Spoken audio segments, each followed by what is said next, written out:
Alright, you guys, so let's go ahead and look a little bit of theory. So we've done a lot of practice, we've done a lot of division, whether it was long division or by synthetically doing it. But let's hit some theory, and then after this theory we'll be ready to actually start finding our zeros.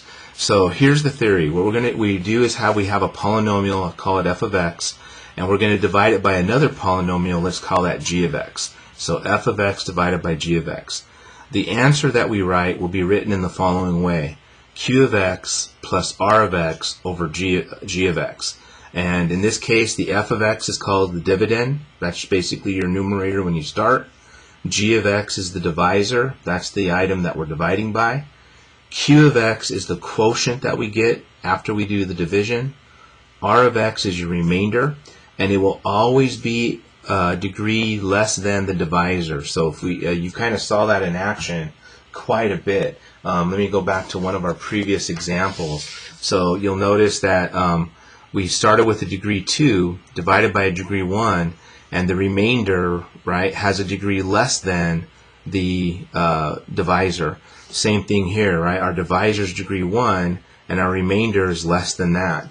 And of course that happened on several different occasions, right? In this last one where we had basically my remainder is a degree less than my divisor. Degree less than my divisor, degree less than my divisor. As a matter of fact, if we were dividing by degree 1, then our divisor has to be our remainder has to be a constant. And so we kind of saw this theorem in action. So here's f of x, the dividend. X minus 1 was the divisor. X minus 2 ends up being the quotient. 2 ends up being the remainder. And then we divide it by what we divided by in the first place, which is x minus 1.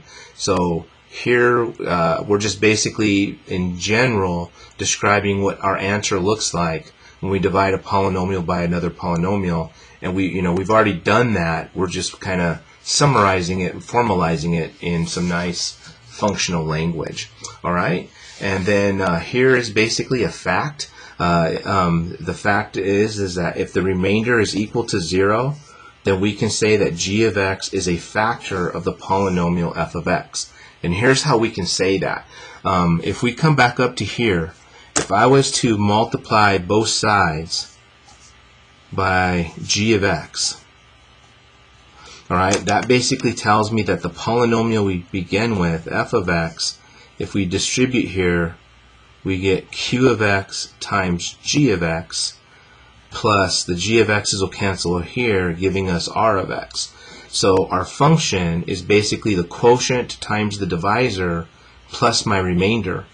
But if my remainder is equal to 0, right, this piece is 0, that means that my f of x is basically q of x times g of x. And that's what it meant to factor all along, that we're taking a polynomial and we're breaking it up into a product of two other polynomials. So again, case in point, let's go back to one that we did a little bit earlier where we kind of did this already. Let me try to get this squared away. When I took x cubed plus 27 and divided it by x plus 3, right, we ended up finding that the answer was x squared minus 3x plus 9. There was no remainder when we did that, whether it was long division or synthetically doing it. And what this basically means is that my polynomial x cubed plus 27 is equal to the quotient x squared minus 3x plus 9 times the divisor. And so you'll notice what we did is we started to take this polynomial and we broke it down into its factors, which is really good because if I start seeing factors, I can start to see zeros, right? So we know that if x plus 3 is a 0, then we know that x equals negative 3, right, is going to be a 0 of the polynomial. So you can start to see how the process of division is going to help us actually find zeros. Okay, so this fact now leads us to the remainder theorem. This is actually really wild, is that if we take a polynomial and we divide it by another polynomial to form x minus c, then the remainder is actually equal to f of c. And that is pretty doggone amazing. So let's use that remainder theorem to answer some questions. If I take the polynomial x squared minus 3x plus 4 and I divide it by x minus 2, so we're saying this, right? What's the remainder going to be? Well, according to this theory, because we're dividing of something of the form x minus c, the remainder is going to be f of c. So c in this case is 2. So if I plug a 2 into the function, we get 2 squared minus 3 times 2 plus 4. And this gives us 4 minus 6 plus 4. And it looks like we get a value of 2. So the remainder is actually 2. That's kind of a, there's no link between the fact that C is 2 and the output's 2. Don't read any more into that. It just means the remainder is 2. Of course, to prove that, why don't we do the actual division by synthetically doing this? So if we synthetically do this, drop the 1, 2 times 1 is 2, right? We get a negative 1, 2 times negative 1 is negative 2, and you get 2. So there's your remainder. So the theorem seems to match up with what's being said. Pretty wild stuff. Okay? In the next example, we're dividing by x plus 1. Well, this means x minus a negative 1. So my c is negative 1. So by theory, what's the remainder? Right? Well, it's equal to f of negative 1. So if I plug that in, we get 2 times negative 1 cubed minus negative 1 squared plus 3 times negative 1 minus 5. That is going to result in 2 times negative 1. This will be positive 1. This will be a negative 3 and minus 5. So we get a negative 2 minus 1 minus 3 minus 5. I think when we add all this together, I'm getting negative 11 out of that. Alright, and so there's what the remainder theorem is saying. How about we check it by actually doing the division? So if we did that division synthetically, the negative 1 would go here. I would list my coefficients,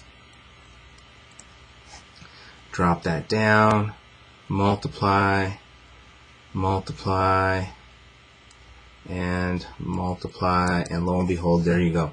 Right? So there's my quotient, but we're using the remainder theorem. So the remainder, all right, when we divide by something of the form x minus c, the remainder is basically the function value, right? The dividend value at that c. So really, really incredible stuff. And if we would go back to the divisions we did on the previous page, we can actually test that theory. So, oops, not that page. So on this page, how about I do a couple here, right?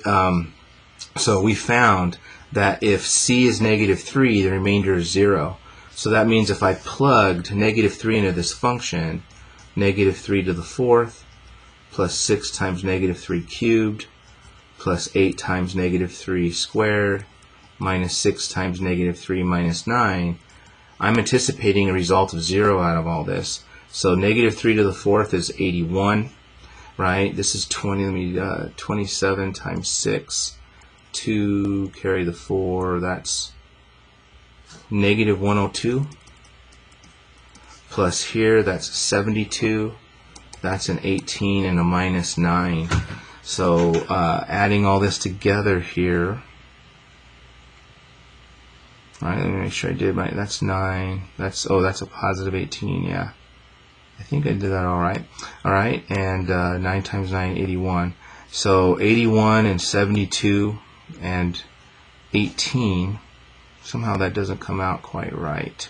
What am I doing wrong? Uh-oh.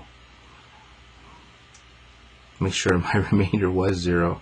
All right, so if we have c is negative 3 to the 4th, 6 times negative 3, maybe I did this wrong. 27 times 6, that's 2, carry the 4, oh, 162. There it is. Now I think it'll come out.